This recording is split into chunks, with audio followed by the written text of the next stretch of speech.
Alrighty, so we're going to explain the mechanism by which fluids normally move out of and into capillaries. So we're going to draw a capillary here. We're going to have two sides. We're going to have it cut down in the middle. On this side, we're going to have the aortic side, or arterial side. Sorry, not aortic. We're going to have the arterial side, and over here we're going to have the venous side. So there's going to be four main components of fluid moving in and out of the cell, and they're going to be basically exactly the same on either side, the capillary, on either the arterial or the venous side of the capillaries, except there will be one difference. So we are going to draw something over here. I'm going to draw a little guy here with some proteins around him. All right, so we're going to start with HP, hydrostatic pressure. So this is going to be pressure on the actual walls of the capillary because of the fluid that's in there. And so this is going to be pressure that's going to want to leave the capillary. This is going to be about 30. And so we're going to, I'm actually not going to write the definitions because I'm telling you the definitions. But we're going to do an in, we're going to do an out. And so we have HP being 30. We also have something called IFP, which has the lymphatic system here, basically sucks on fluid, causing some of the actual interstitial fluid to leave the interstitial space and go into the lymphatic system. And that's about 3. And these are all millimeters of mercury. I may not put the units on all of them, but it's millimeters of mercury. And so we have now 3 more that are leaving because they're basically suctioning out water that will then in turn pull on the capillary walls. We also have B cup. B cup is osmotic pressure, but it's going to be on the actual blood. So the blood's going to have proteins, it's going to have substances, it's going to have molecules, solutes is what I'm looking for. It's going to have some solutes in it. And because it has solutes, obviously water wants to go to where there's more solutes. So this is going to have 28. So we're going to have 28 in. But we also have something called ICOP. Now ICOP is going to leave, and it's going to be about 8. And ICOP is basically the same thing as BCOP, but it's going to be interstitial fluid. And so it's going to be pressure coming from proteins and other solutes that are in the actual fluid outside of the capillary. So like here's a cell right here, and he's got some proteins, some solutes, and it's pulling on the fluid in the capillaries. And so overall on the arterial side, we have net 28 in and a net 41 out, which gives us a total net of about 13 millimeters of mercury going out. Now, on the venous side, I'm not going to redraw it all because it's basically the same, but I will just do the one part that's different, and that's going to be HP. HP is actually going to be a bit less. It's actually going to be 10. So we still have BCOP. We still got BCOP, we still got ICOP, we still got IFP, and they still have their numbers, their same stats. So in and out, we still have 28 coming in from BCOP, we still have 8 coming out from I, 3 coming out from IFP, but now we only have 20 that are, or sorry, not 20, now we only have 10 that's coming out from HP. And so we actually have a net of 21 going out and 28 coming in, which is an actual net of 7 going in. So it's a little bit different, but not too much. It's just the hydrostatic pressure is just going to be a lot lower on the venous side because, hold on. Sorry, I had to get my water. But it's just going to be because I think we were talking about hydrostatic pressure.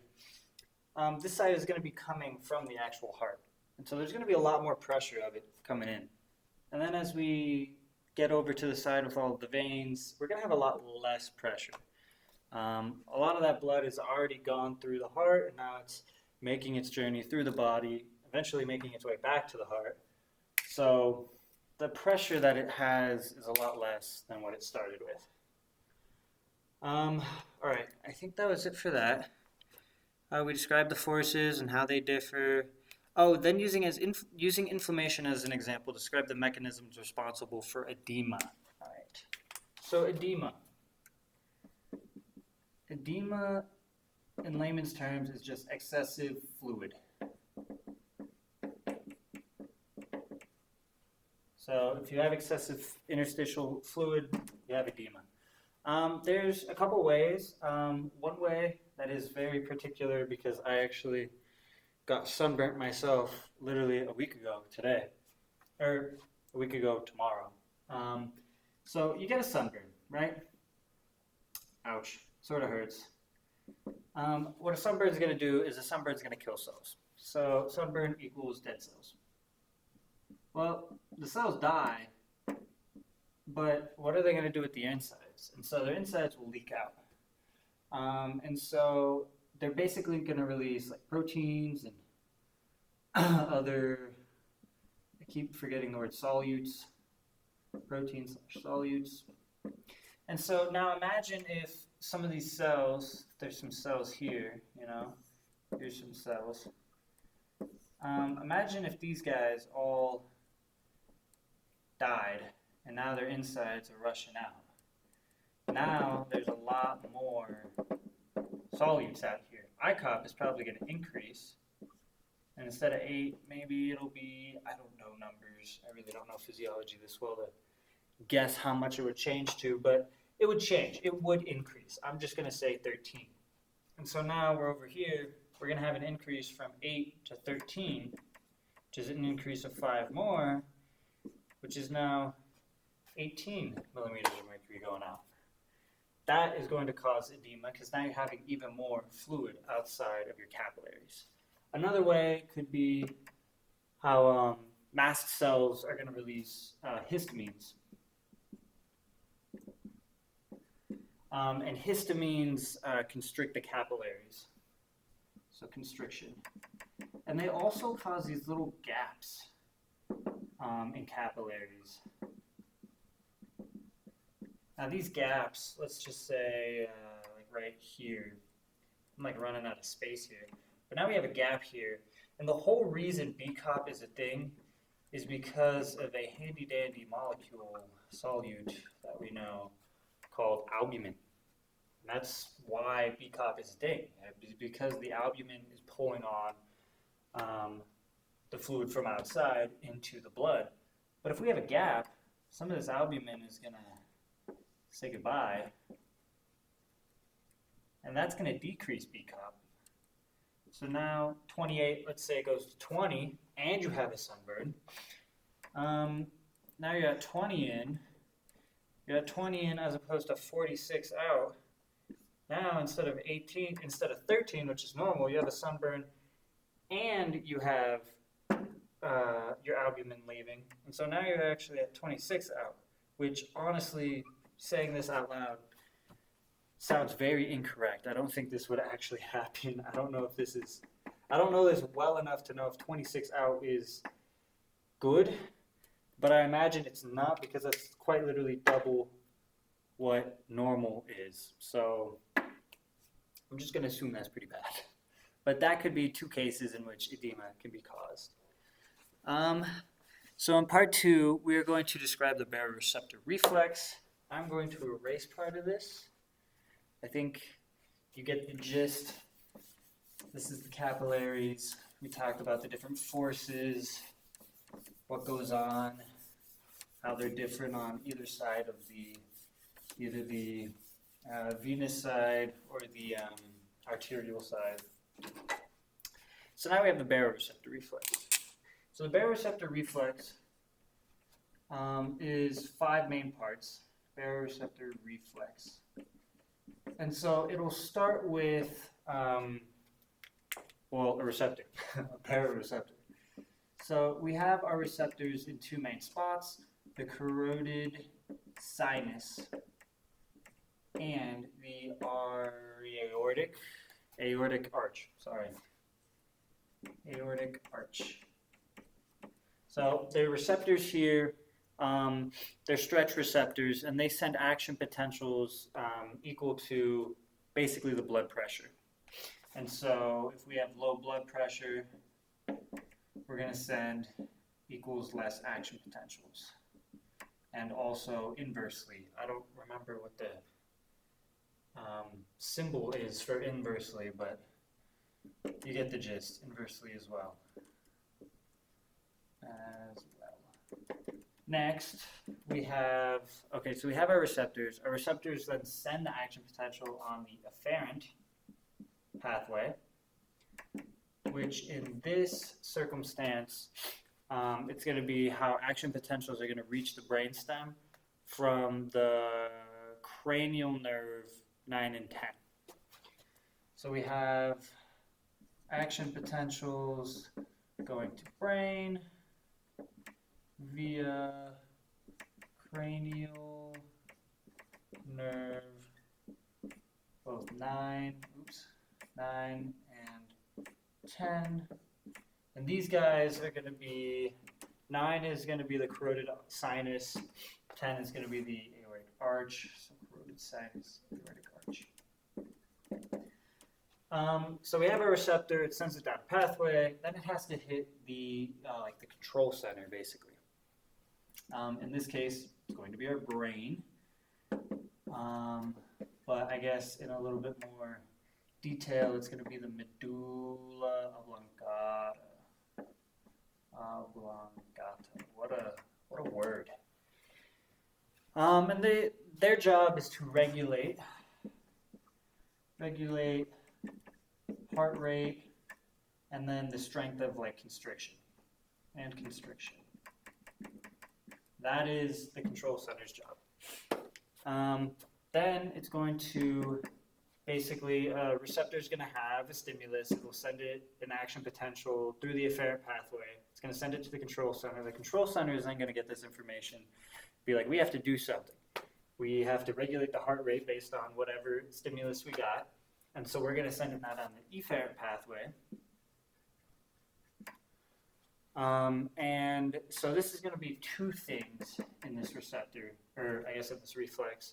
We're going to have the parasympathetic, and we're going to have the sympathetic. The parasympathetic is going to be the brain to the heart, just the vagus nerve, via the vagus nerve. So brain sends the signal to the heart via vagus nerve. But the sympathetic system is going to have sympathetic nerves that go to the heart, but they're also going to have these fibers that go to the medulla adrenal, or adrenal medulla. So the adrenal medulla, which is, this guy is going to then take whatever information he has, and he's going to be like, okay, we need to release catecholamines. For releasing catecholamines. And then lastly, we have the actual effector organ, which in this case is going to be the heart.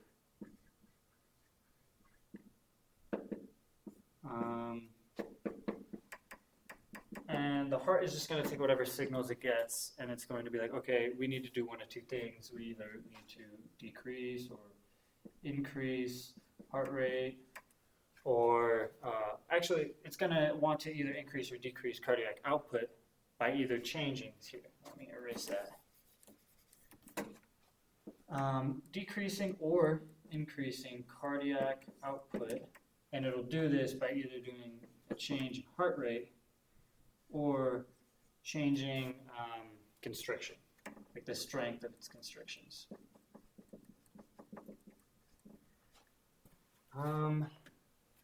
I think that's it for that. That's the reflex. Include all the components. Describe the chain of events that would occur if systemic blood pressure suddenly dropped. So, if our blood pressure suddenly dropped, so randomly blood pressure just went and it dropped. So our receptors are then going to be like, holy cow, our blood pressure is really, really low. That'll be either in the aortic arch or in the carotid sinus. But they're going to find out that the blood pressure is just shot all the way down. So they're going to send action potentials through the afferent pathway to the brain. But it's going to be a lot slower. The brain's going to be like, holy cow, we're getting a lot less action potentials. Our blood pressure must be pretty low. So then what it's going to do is it's going to send things from the afferent pathway to the effector organ, which is the heart, and it's going to say, hey, our blood pressure is really low. We need to increase it somehow. We need to change something. So the heart's going to be like, okay, well, I can increase heart rate, which is going to be good. So there's the parasympathetic. And the sympathetic can be like, hey, our blood pressure is really low. So what we're going to actually do is we're going to send it to the adrenal medulla. We're going to release some catecholamines into the blood, which is going to constrict our blood vessels, which will increase pressure. So this is all going to be basically things that will happen as soon as blood pressure shoots down. And then the heart will do what it needs to, hopefully to bring it back up. And then as it starts tapering off and it's in good levels, it's going to just rearrange what it's going to do. It'll say, hey, the adrenal medulla, you don't need to release as many, or we can lower our heart rate, either or. Now what? Explain how each of the following is involved in regulation of blood flow. Okay, so I'm going to erase these again. Pretty straightforward. It's just 5 steps per se. Well, the baroreceptor reflex. So, blood flow, myogenic autoregulation, paracrines, and systemic regulation. Okay. So, blood flow. Let's just start with that. Blood flow, and we have myogenic. That was the first one. Myogenic. And so basically, this is going to be a muscle's response to stretch. So like if blood pressure increases, they're going to constrict and then reduce blood flow. It's just response. It's a smooth muscle's response to actually the stretch, a stretch receptor. Response to stretch. So for example, if blood pressure increases, then we are going to constrict and reduce blood flow. Constrict and reduce blood flow. And if blood pressure decreases, then we need to dilate and increase blood flow. Let me take a drink of water really quick. Give me a second.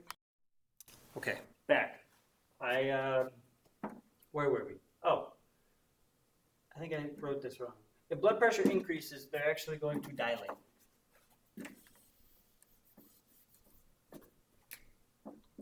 Then dilate.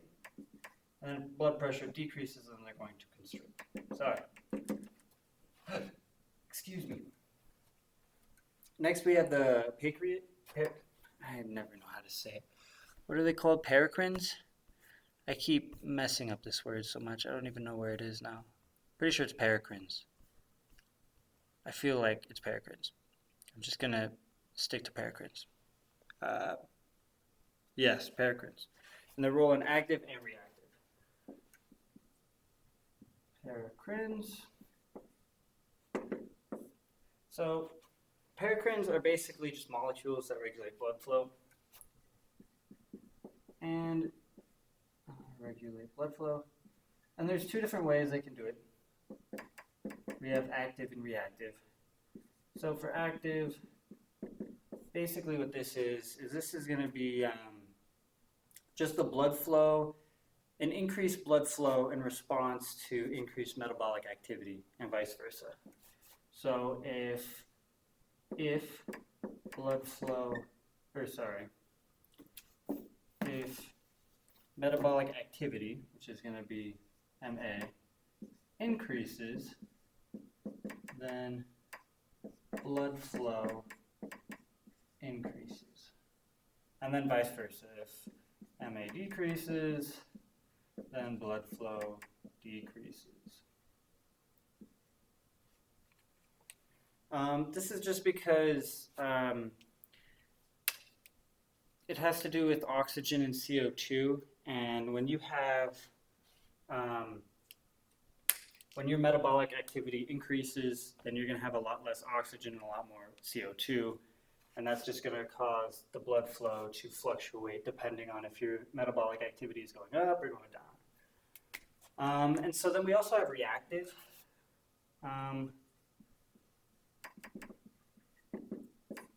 And this is going to be basically an increase in blood flow in response to a long time of not having increased blood flow.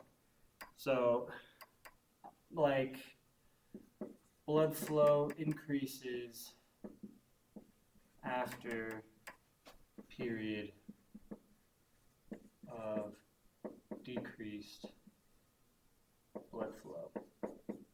So this could be like occlusion. So if you get like a cut or a bruise, something similar, it's then going to have decreased blood flow. There's going to be a time period where all it is your blood flow is going to be decreased. But then vasodilation will come back in, it'll kick in, and blood flow is going to increase. But because it was occluded, you're going to have all these, what are they called? Give me 1 second. So you're going to have these increased vasodilators that are going to be in the blood, but they're not actually going to be able to go anywhere because it's been occluded off. So once the blood flow actually increases, that's when those vasodilators are going to push in, and we're actually going to have more of a maximal vasodilation in reactive rather than active, because it's sort of like a more of a burst response than active is. And then lastly, we have sympathetic regulation. For this one, I couldn't really find anything in the book, in lecture, or in the textbook, and I did miss one day of lecture, and I'm unsure if that was the day you guys may have gone over it, Hunter Shaw. But what I can infer is that the sympathetic nervous system regulates and releases norepinephrine. And so if your sympathetic nervous system is regulating norepinephrine in some way, we also know that norepinephrine is a vasoconstrictor.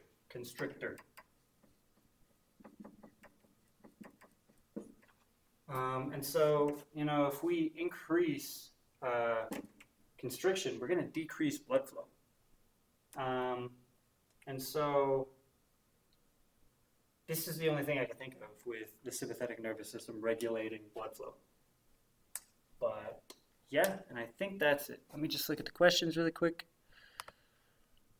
Yeah, that's it. There we are.